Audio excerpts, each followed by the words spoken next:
Assalamualaikum warahmatullahi Assalamualaikum warahmatullahi wabarakatuh. Assalamualaikum warahmatullahi wabarakatuh. Perkenalkan, kami dari kelompok 10 akan mempresentasikan hasil kerja kami mengenai awan.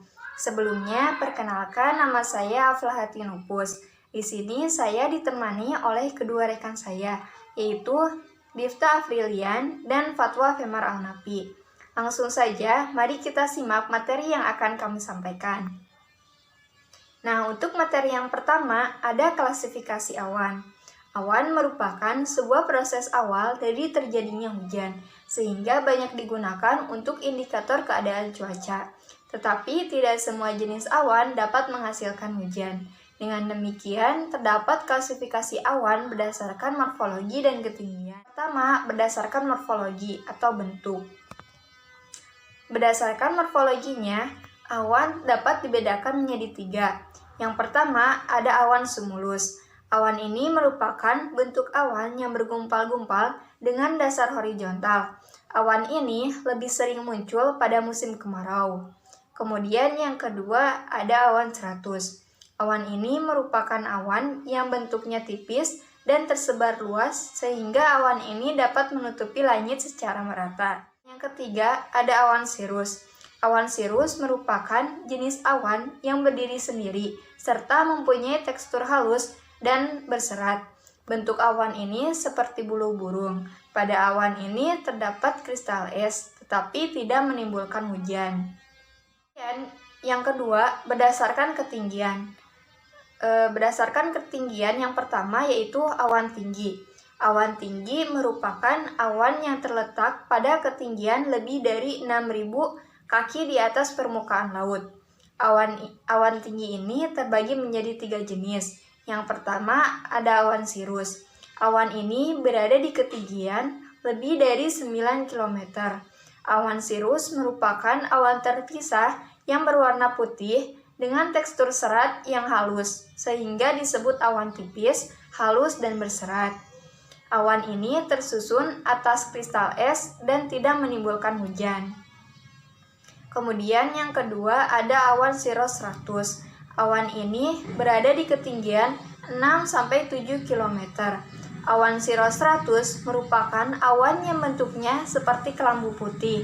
Awan ini juga sulit dideteksi, namun awan ini dapat menandakan datangnya front panas yang berarti mungkin akan hujan atau terjadinya presipitasi.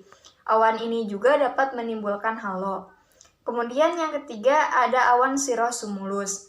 Awan ini berada di ketinggian 7,5-9 km.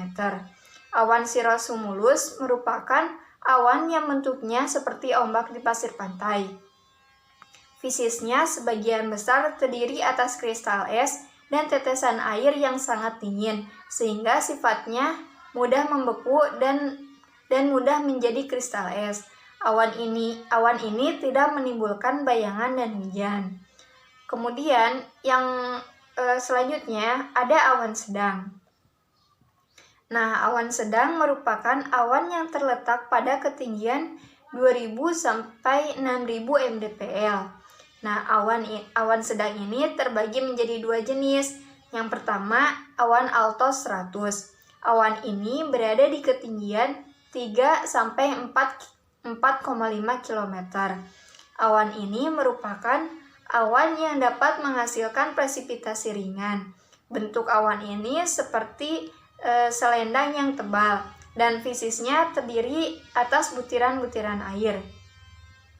Kemudian yang kedua ada awan altosumulus. Awan ini berada di ketinggian 4,5 sampai 6 km.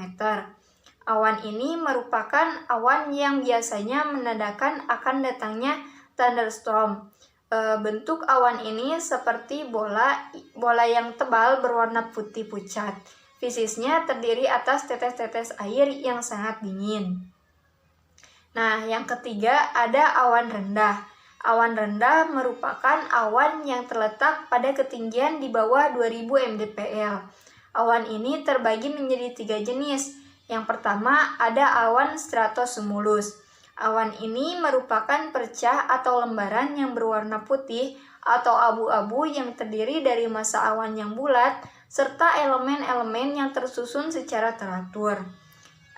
Bentuk awan ini seperti gelombang yang menutupi seluruh langit, dan awan ini tidak menghasilkan hujan.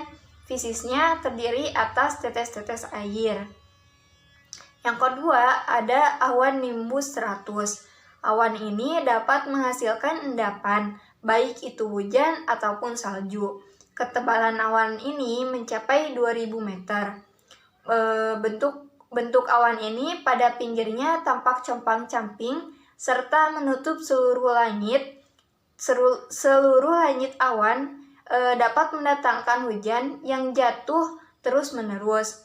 Kemudian fisisnya terdiri atas titik-titik air pada daerah tropis dan pada daerah lintang tinggi mengandung butir-butir salju.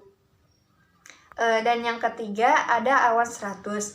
Awan ini merupakan awan yang terbentuk akibat menyebarnya awan stratosumulus diakibatkan oleh adanya inversi suhu.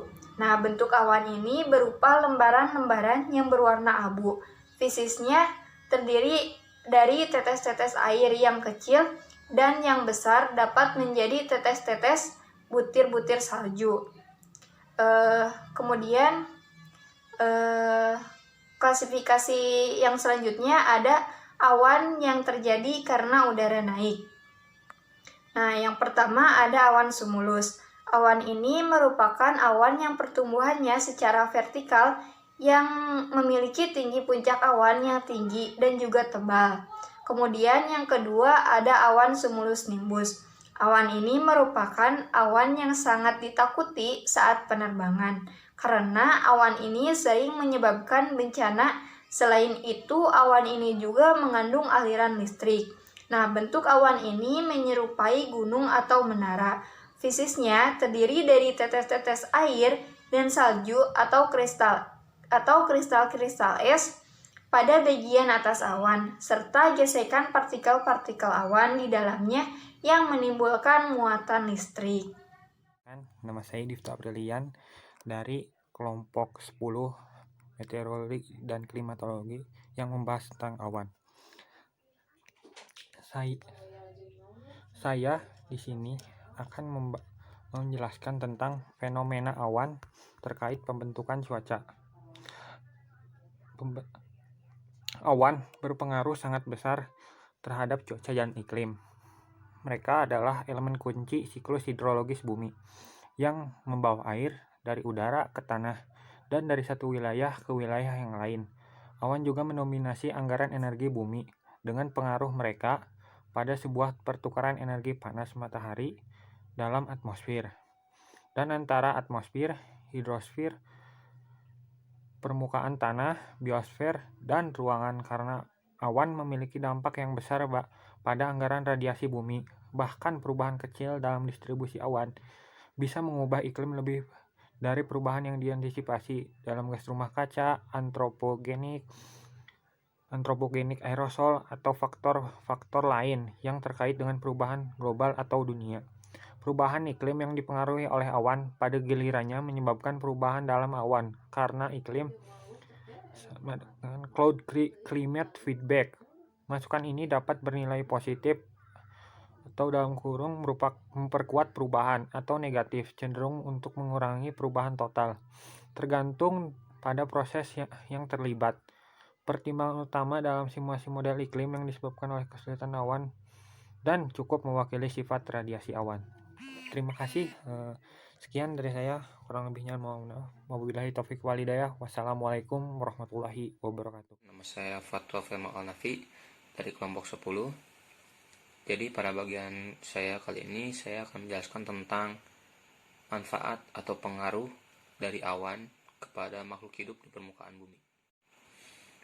Walaupun awan tidak berdekatan dengan kita atau jaraknya jauh dari kita, berada jauh di atas atmosfer, tapi awan sendiri memiliki pengaruh yang sangat banyak bagi kehidupan manusia di muka bumi.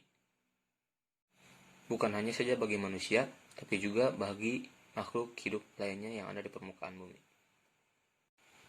Berikut pengaruh-pengaruh awan bagi makhluk hidup di permukaan bumi. Pertama, awan sebagai penghasil hujan. Kedua, awan sebagai penghasil ketersediaan air di muka bumi. Tiga, awan sebagai penyubur tanaman-tanaman di muka bumi. Empat, awan juga menjadi sebagai pencegah dari bencana kekeringan. Lima, awan itu bisa menjadi penyejuk ketika cuaca sedang panas. Dan keenam, awan ini bisa menjadi penangkal atau pemfilter dari paparan sinar ultraviolet secara langsung. Ketujuh, bisa memperkirakan arah angin. 8, mampu memprediksi cuaca. Dan kesembilan, yakni mungkin salah satu yang paling penting dalam proses penerbangan, mampu menyelamatkan penerbangan. Nah, untuk lebih lanjutnya, saya akan membahas dari poin 1 sampai 9. Yang pertama, awan sebagai penghasil hujan. Keterkaitan awan dengan siklus hidrologi sangatlah berpengaruh, yakni di mana awan menjadi titik kumpul di mana air-air dari proses penguapan itu akan berkumpul, dan ketika nanti si air tersebut sudah penuh atau sudah tidak tertampung lagi di awan akan melakukan proses pengeluaran atau pelepasan air, di mana yang ini disebut dengan hujan dan akan diturunkan di permukaan bumi. Yang kedua, awan sebagai penyedia ketersediaan air di muka bumi. Ini menyambung dari poin A atau poin pertama, di mana awan ini akan melakukan pelepasan air-air atau yang disebut dengan hujan ke permukaan bumi, di mana proses ini akan terus berlanjut, yaitu dengan dinamakan siklus hidrologi, sehingga ketersediaan di muka bumi ini tidak akan pernah habis. Yang selanjutnya poin ketiga atau C, yakni awan menjadi salah satu faktor penentu untuk kesuburan tanaman-tanaman yang ada di permukaan bumi. Kenapa? Karena seperti kita ketahui dari awal bahwa awan ini membawa air atau membawa hujan untuk dilepaskan di permukaan bumi. Apa hubungannya? Ketika tanaman-tanaman di muka bumi ini subur, ada beberapa dampak yang secara tidak langsung mempengaruhi manusia. Ketika tanaman-tanaman di permukaan bumi ini subur, nantinya akan berdampak pada proses produksi dari tanaman-tanaman tersebut, yang nantinya akan meningkatkan kualitas tanaman-tanaman yang akan nantinya diperjualbelikan juga oleh manusia dan juga bisa dikonsumsi langsung oleh manusianya itu sendiri. Selain hal pertama tadi, manfaat dari kesuburan tanaman yang ada di muka bumi ini, nantinya tanaman-tanaman tersebut akan memberikan atau akan memproduksi oksigen-oksigen yang juga berkualitas, sehingga dapat meningkatkan taraf oksigen bagi manusia di muka bumi. Yang selanjutnya poin keempat, di mana awan ini sebagai solusi atau sebagai pencegah datangnya bencana kekeringan. Seperti kita dibahas tadi dari poin 1 sampai 2, bahwa awan ini penghasil hujan, awan ini pembawa hujan, dan awan ini akan mengeluarkan atau melepaskan air-air yang diturunkan ke bumi untuk menjaga ketersediaan air di muka bumi. Jadi, dengan adanya awan, bencana seperti kekeringan ini akan bisa diminimalisir karena siklus hidrologi tadi yang terus bergerak dan terus. Yang selanjutnya poin kelima atau poin E, di mana awan ini sebagai memberikan rasa sejuk atau rasa teduh ketika dalam cuaca yang panas. Ini menjadi dampak yang mungkin secara langsung kita sering rasakan ketika kita sedang berada di posisi terik panas matahari di luar rumah seperti itu, dan ketika ada awan yang melewati atau menyelimuti kita dari atas, itu akan berdampak pada kita langsung merasakan rasanya sejuk ketika cuaca sedang panas seperti itu. Maka daripada itu, fungsi atau peran awan pada yang keenam ini sangatlah penting sebagai pemfilter atau benteng dari datangnya paparan sinar ultraviolet. Poin 7 atau poin G, di mana awan ini sering digunakan oleh pakarnya pada bidangnya masing-masing untuk menentukan arah angin. Poin 8 atau poin H, awan digunakan untuk memprediksi cuaca. Awan sering digunakan oleh BMKG atau Badan Meteorologi, Klimatologi, dan Geofisika sebagai cara untuk memprediksi cuaca. BMKG dapat memperkirakan cuaca yang muncul dari parameter awan tersebut. Dengan sudah diperkirakannya cuaca oleh BMKG, dapat memudahkan manusia untuk beraktivitas. Yang selanjutnya atau terakhir, yaitu poin 9 atau I, di mana awan ini mampu menyelamatkan suatu penerbangan. Kenapa? Karena sebelum penerbangan itu take off atau berangkat, penerbangan akan mengecek terlebih dahulu kondisi awan.